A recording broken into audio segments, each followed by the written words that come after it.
le reste du calcul. Voilà. Et puis, bien sûr, la suite, en relation avec le profil en long, c'est la même chose. Ça ne va rien changer. Voilà.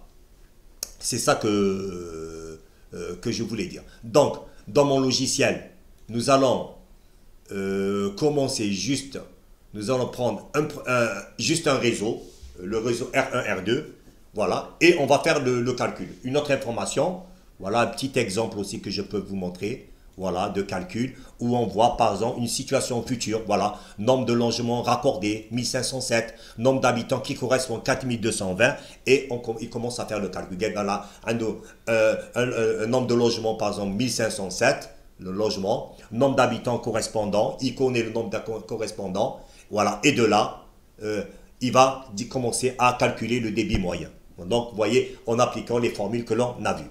Donc, nous, dans mon logiciel, c'est-à-dire, je vais supposer, comme le calcul est très facile, bon, je vous ai dit le débit moyen, ou là, le débit de pointe, nous, on va s'intéresser à toute la partie, c'est cette partie-là où il y a énormément de calculs, voilà, à partir du débit du diamètre théorique.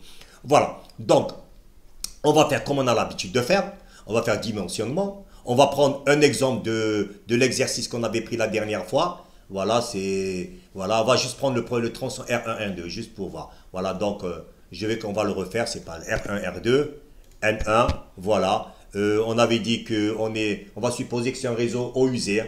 Voilà, on va supposer que c'est un réseau eau usée. Voilà. Bien sûr, je n'oublie pas que, bien sûr, toutes les informations viennent de AutoCAD. Nous, nous avions parlé des eaux pluviales. C'est vrai, nous avions parlé des eaux pluviales. Mais si j'ai un réseau eau usée, bien sûr, la disposition, fort possible qu'elle ne sera pas comme ça. C'est clair, ce ne sera pas comme ça. Mais ce sera le même principe. Je vais importer, qu'est-ce qu'on va importer? Cette fois-ci, je ne vais pas importer les surfaces, je n'ai pas de bassin versant. Qu'est-ce que je vais importer? Je vais importer que les codes ZDNE, c'est-à-dire les codes tampons, et je vais importer les longueurs des tronçons. Ce sont les deux informations que j'aurai besoin pour mon étude. Voilà, d'accord? Je n'aurai besoin que de ça. Je vous ai dit que le calcul du débit moyen et du débit de pointe, je pourrais le calculer facilement. J'ai dit que le calcul est simple. QM, c'est la population fois la consommation, et le débit de pointe, on a vu comment on le calcule. Donc, j'aurais qu'à calculer ce débit, voilà, au niveau de chaque nœud, et on pourra continuer la suite des calculs dans notre logiciel. Donc, les informations qu'on aura à importer, ce seront que les nœuds, les codes Z des nœuds et les longueurs des tronçons, pas plus. Il n'y a pas de bassin versant ici. Voilà, donc, c'est ça pour bien... Donc, on revient sur mon logiciel.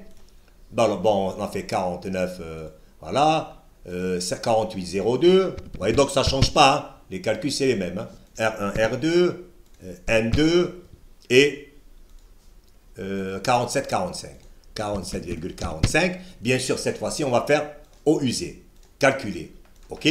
Nous allons aller dans le réseau. Maintenant, qu'est-ce qu'on va faire dans le réseau? Bien sûr, c'est la même chose. Tout est lié. Nous allons aller dans EU. Donc, on va choisir...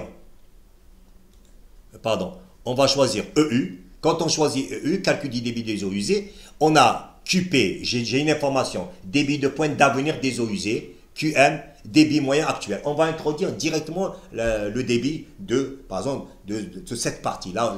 Voilà.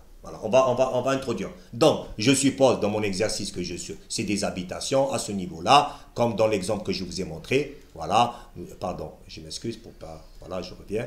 Comme dans ces exemples que je vous ai montré, voilà, j'ai un nombre de logements raccordés, nombre d'habitants correspondants. Voilà, donc dans mon étude, bien sûr, dans mon étude eau usée, c'est normal, j'aurai des bâtiments ou là certaines activités. Voilà, donc on va supposer que si le réseau, automatiquement le réseau sera différent, avec bien sûr des habitations ou bien des entrepôts, là, quelque chose comme ça.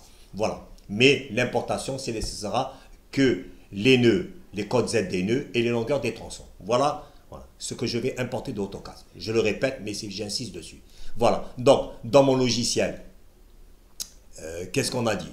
On a dit tout simplement, on avait R1, R2, on a dit N1, R1, R2, N1, voilà. On avait dit qu'on est 48,02, nœud aval, R1, R2, N2, on a 47,50 si je me rappelle bien. Voilà, 47,45, voilà. Et on va faire eau usée. Et on calcule. OK. On va aller dans le réseau. Dans le réseau, qu'est-ce que j'ai? J'ai dit eau usée. Donc, je vais bien sûr ouvrir la boîte calcul du débit des eaux usées. La première des choses, je vais m'intéresser au débit de pointe. On avait dit que, d'après l'exemple que je vous ai montré, voilà, je vous avais dit qu'on va calculer le débit moyen. Connaissant le débit moyen, bien sûr, on va calculer le débit de pointe. Voilà, une fois que on suppose que j'ai calculé le débit, on va supposer que le débit de pointe, c'est ça, 8,72. C'est un exemple, ça, 8,72. Donc, je vais faire, dès que je sélectionne QP, débit de pointe, le débit moyen ITFA, je vais dire que c'est 8,71. Voici 8,71 et je vais faire exporter, quitter. Voilà, j'ai l'exporté. Le diamètre commercial, bien sûr, je vais dire du 200. On va voir afficher, exporter si ça passe. Voilà. Bien sûr, on va dire, maintenant, regardez, maintenant, pour la variable autocurage, il n'y a pas 10 et 100, il y a 1. Dès que je clique sur eau usée, regardez, la partie de QPS sur 10, elle s'efface. Il n'y en a pas besoin. Et on va faire calculer.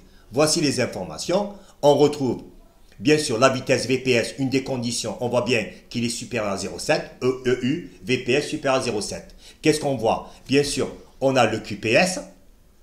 Voilà. Donc, qu'est-ce que j'ai fait? Avec le débit de pointe, j'ai calculé le diamètre théorique. De là, j'en ai déduit un diamètre commercial. Maintenant, à ce stade-là, c'est bon. Je connais mon diamètre commercial. Maintenant que j'ai fait ça, maintenant, pour l'autocurage ou le tableau que je vais remplir, maintenant, je vais m'intéresser au débit moyen. Quand je clique sur débit moyen, je vais écrire par exemple, dans l'exemple que j'ai 2,95.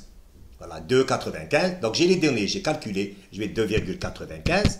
Je fais exporter, quitter. Et maintenant, je vais faire le calcul avec le débit moyen, celui qui m'intéresse. Calculer, je vois bien que les conditions sont respectées. AEU HOD supérieur à 0,20, à 0,2, j'ai 0,21. La vitesse V, elle est supérieure à 0,3. Donc, c'est bon. Maintenant que j'ai fait ça, regardez, j'ai calculé. Je vais faire ajouter. Et je vais aller dans le profil en long. Le profil en long, que je vais lui ajouter ça dans le profil en long. J'ai quoi? Mais allez, maintenant, je vais faire ajouter. Pardon, ajouter. Et je vais quitter. Voilà. Maintenant, on va voir qu'est-ce que j'ai. Calcul des réseaux. Voilà. Qu'est-ce que vous voyez? Maintenant, vous n'avez peut-être pas fait attention. Lorsqu'on travaille avec les eaux pluviales, ici, ça s'affiche eau pluviale. Dès qu'on travaille avec eau usée, ça s'affiche ici eau usée. On voit bien les infos. Le débit moyen, c'est le débit moyen actuel. C'est celui-là que je vais mettre dans mon tableau à remplir. Le débit de pointe, je l'ai utilisé que pour le diamètre commercial. C'est pour déduire, pour choisir mon diamètre commercial. C'est le débit, comme je vous ai appelé, qu'on appelle ici, voilà, débit de pointe d'avenir des eaux usées. Débit moyen, c'est le débit moyen actuel. Voilà, et les conditions d'autocurage sont respectées. Dans le profil en long, qu'est-ce qu'il a tenu compte? On va tenir compte de ces informations. Hauteur 42,52, on voit bien que la ligne piézométrique, qui est égale à 48,02, 48,02 plus 42,50, on peut le voir, voilà. Donc, j'ai 48,02 plus 42, 40, on va dire à peu près 0,043 parce que c'est en millimètres, j'ai 48,06 et ainsi de suite. Voilà. Maintenant, mon tableau des eaux usées, il est rempli. Voilà, c'est ça. Et on continuera jusqu'à la fin. Donc, vous voyez, c'est très simple. Le principe de calcul ne change pas. Il y a simplement, bien sûr, la donnée importante, c'est le débit. Le débit de pointe, c'est pour le dimensionnement du diamètre, c'est le débit. C'est ce qu'on appelle, comme je vous ai dit, le débit de pointe d'avenir des eaux usées. Et le débit moyen, c'est celui-là que c'est le débit moyen actuel. On en aura besoin pour la vérification de l'autocurage. Voilà. J'espère que j'ai été très explicite. Ça a été clair. Voilà, c'est comme les eaux pluviales. Si vous avez des remarques, faites-moi les. Ça me permettra toujours de m'améliorer. Voilà, j'ai essayé que ce logiciel soit parfait. Merci de m'apporter, comme je le répète, de m'apporter vos remarques. Et c'est très important pour moi. Voilà, au revoir et j'espère que ce logiciel vous plaira. Bon, bien sûr, cette vidéo, je vais la mettre en ligne maintenant.